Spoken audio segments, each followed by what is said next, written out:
If you see me on the street, I bet 99% of you wouldn't have associated me with being well and active. No judgment here. It is uncommon to think of fat people as athletic. We simply don't see that image growing up. So naturally, we can't quite see it in our head. But what if I tell you that despite being big and curvy, I'm actually a 200 pounds athlete who plays Brazilian Jiu-Jitsu on a competitive level.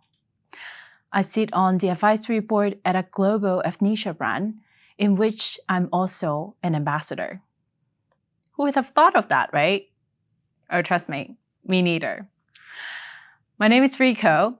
Other than my work as a competitive athlete and being involved in the active movement space, I'm a serial entrepreneur specializing in e-commerce. Today, specifically, I was told to speak about disrupting wellness. For weeks, I was stuck on the topic. Who am I to talk about wellness, right? So naturally, I Googled the word, and this is the top search result. Wellness is the act of practicing healthy habits on a daily basis to attain better physical and mental health outcomes so that instead of just surviving, you are thriving. Yep, let that sink in. Act of practicing healthy habits daily to attain better health. So do your yoga, eat your greens, get 8 glasses of water in, sleep well, and meditate, because it's supposed to be good for you. And there we have it, the magic formula to human wellness. Well, only if life let us off so easy. Wellness isn't about doing, but undoing. Before I dive a little deeper into how I actually interpret wellness, let's just take 10-15 seconds and think of the names of the 3 most important people in your life. Yeah? Got it? How many of you got your partner, or kids, parents, and siblings, best friend? It's so natural to us, right? To love who also love us so deeply, to hold them close to our heart as they sit within our core to motivate us to charter through life's ups and downs. See, 10 out of the 10 people I asked this question to, whether they are new to wellness or someone who has been in this space for decades, somehow no one has ever put down their own name. If you break it down, finding your own wellness, to simply put, is to be well, to feel good. And yet, when we think about who we prioritize, why is it so common that we leave ourselves out? A couple years ago, I definitely wouldn't have put down my own name either. You see, me standing here, being the representation of wellness and sharing my version of it, all while being comfortable with where I am today. I did not get here on day one, and I definitely didn't start off being comfortable with being well. 6 years ago, I was in a very bad place, physically and mentally. After my first business took off, I was working 19 hours a day, and I formed this habit of creating an impossible to-do list to fuel my schedule and my headspace. I had this urge to prove my work and achievement to people. I refused to leave work. I was stress eating, sleep deprived, and disconnected emotionally and socially. And all that led to me reaching the record weight of 300 pounds. I was only 24, but I couldn't climb a flight of stairs without losing my breath. So naturally, I started avoiding people, even my family, because while being successful professionally and financially, inside, I just wasn't feeling good at all. It was this vicious cycle of overworking, overthinking, and overcompensating. All my life, I struggled with my weight. Up until that point, it has always been quite yo-yo. I would lose weight, gain it all back, and start over again. During my teenage year, I starved myself because I never felt confident enough to walk into a gym.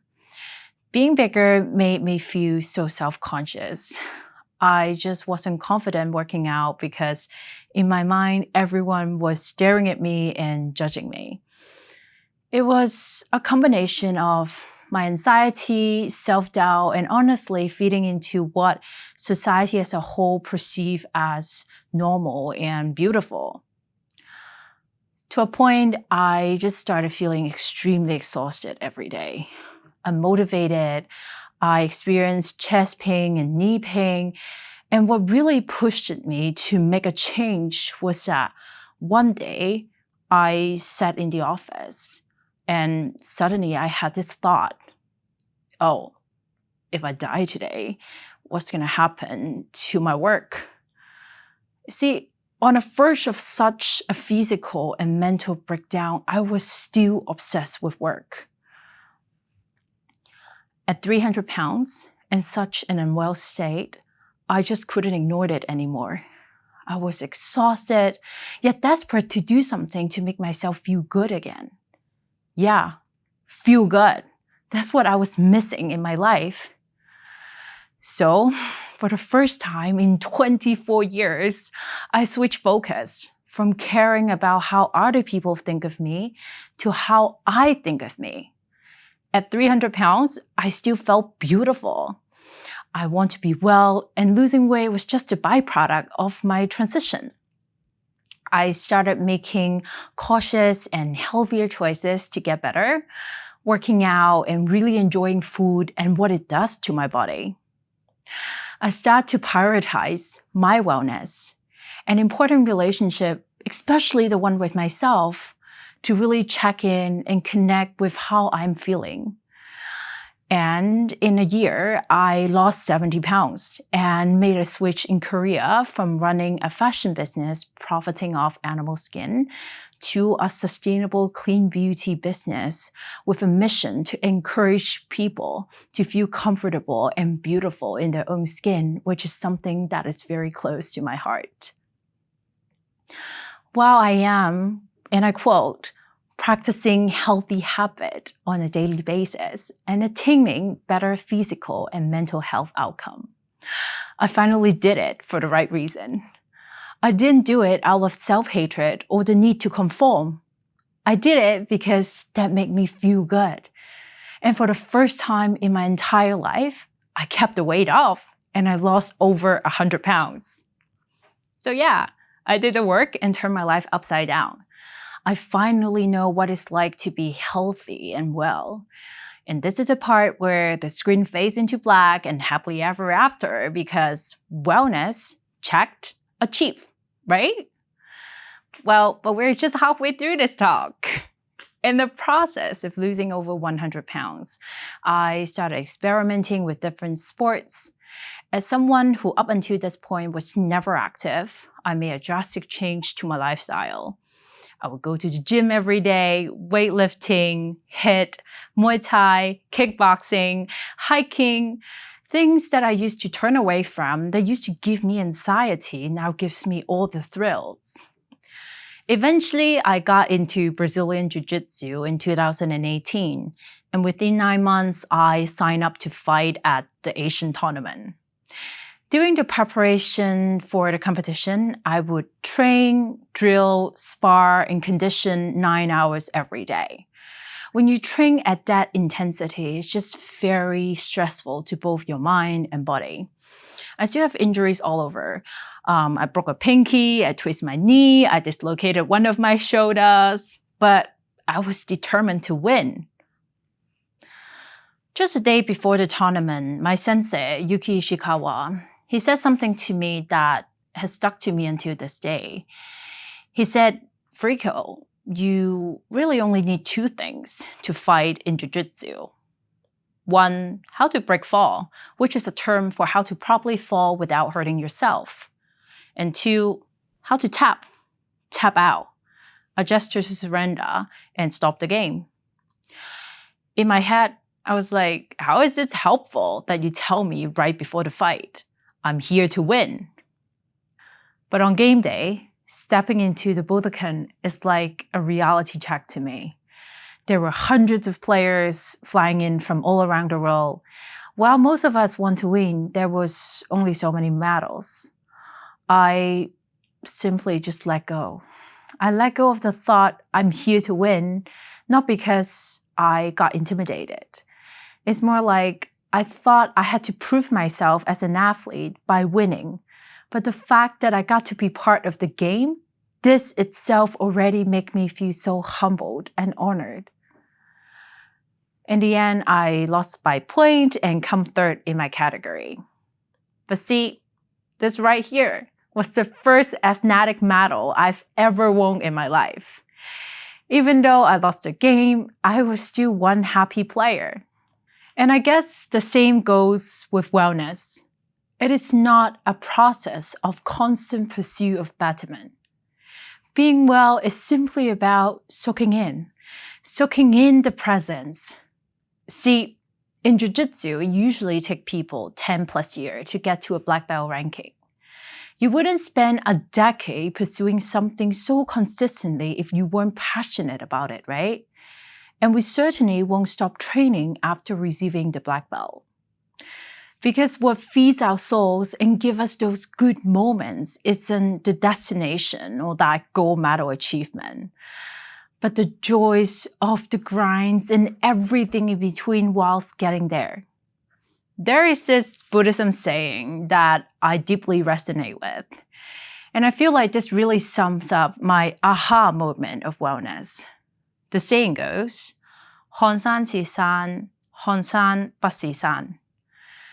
At first glance, we see the mountain as the mountain.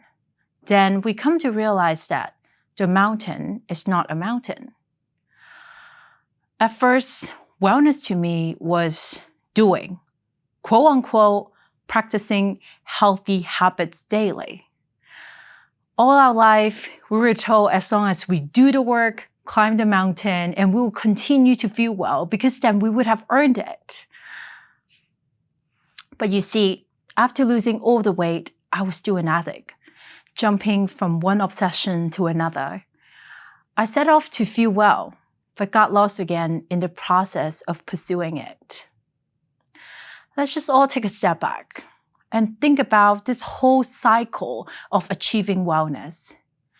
If checking all the boxes means that you are well and that you made it in the wellness category, then why are you still chasing it? The true sense of wellness is not doing, but undoing, letting go. It's not about the action, but the intention. To me, it was letting go of quick fixes and cautiously prioritizing my well-being, not for conforming to the beauty standard or the need to please others. It's about grounding yourself in what makes you feel good so that regardless of what the people around you are doing, you're still content because you feel good for you and you only. There's actually one more sentence to the Buddhism saying, which is 看山還是山, meaning that at the end, we see the mountain again, and it is still a mountain. And see, during the pandemic, it was the first time since the beginning of my wellness journey that I lived without a gym. I had no access to my coach or training partner. But of course, like everyone, the fitness industry pivoted. And very soon I was already on Zoom classes and doing home workouts. But still, it is different. And I gained some weight back. This time around though, there was no guilt or the urge to catch up so that I would feel fit or well. I spend more time with people that I love, doing things that brings me joy, reading, practicing yoga, binge watching TV, and eating food that I enjoy because I've come to learn that food isn't just about feeding the body. It also takes care of the mind. Feeling good now has become something within me that I can asset with or without a hardcore workout. And just like the mountain that is moving and grounded all at the same time, Wellness is also something that constantly evolves as we go through this journey we call life. And just as we allow ourselves to pivot and evolve through new experiences, we should also allow wellness to show up in different ways. And that is something I hope to disrupt here, to debunk the very definition I Google on wellness and start internalizing the idea that wellness is not something you do, but something that's within you. And because of that, no matter what our shapes and sizes, the number on our scale, or what we're eating, how we are moving, we are all deserving of it. Wellness simply means different things to different people at different times. Before I leave you, I just wanted to share something I say to myself all the time. It is a mantra that reminds me of feeling good in life, which is, I'm here to play. I'm here to play. In life, we fight and we fall, we win and we tap out. And all this are just all part of the game. I'm here to play.